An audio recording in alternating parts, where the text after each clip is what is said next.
Talked about it earlier today. Our severe weather threat was going to be through the evening, ending before midnight. That is the case. So no more severe thunderstorm threat for tonight.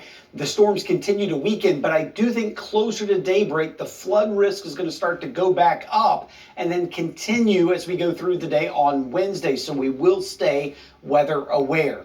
Let's talk about what's going on right now. The severe thunderstorm watch has been dropped. It was to go to 1 a.m., but storms weakened, thankfully, and they did drop that. Back towards Middle Tennessee, still some heavy rainfall right along and south of I-40 near Nashville, but nothing severe at this point, except they're seeing some flooding concerns. Every flashing green box there is a flash flood warning, and where our product is showing the brighter yellows, oranges, and reds, additional flooding concerns are going to be a problem in the short term there.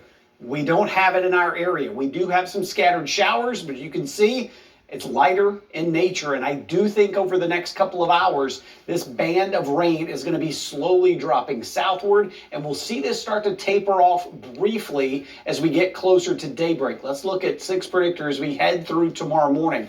Notice 1, 2, 3 a.m. it's quiet, but between 7 and 8, notice how it's starting to ramp back up.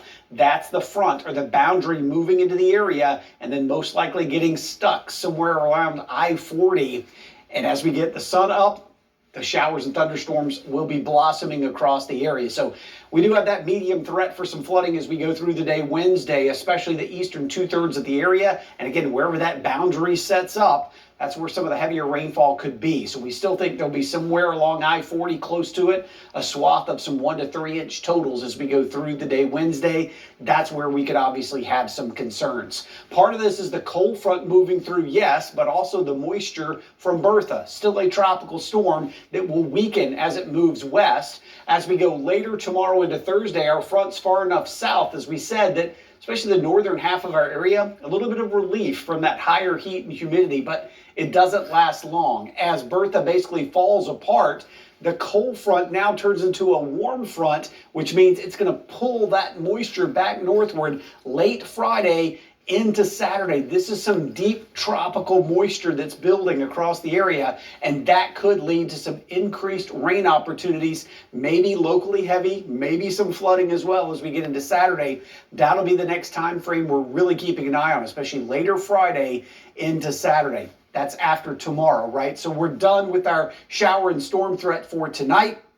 But I do think more scattered showers and storms develop tomorrow. Not a severe threat, no damaging winds or tornadoes, but thunderstorms with some locally heavy rainfall that could lead to that elevated flooding concern. I still don't think everybody sees rain tomorrow. A little more than half of us will, but there'll be some spots, obviously, that could cause some concerns. Thursday, a little bit of a break. It's a brief one, and you'll notice drier air closer to the Kentucky border. That's before the shower and storm opportunities return late Friday into Saturday with those waves of rain Saturday that could lead to some isolated flooding. Bo? All right, Ken, thank you. Sports Director Sam Graham.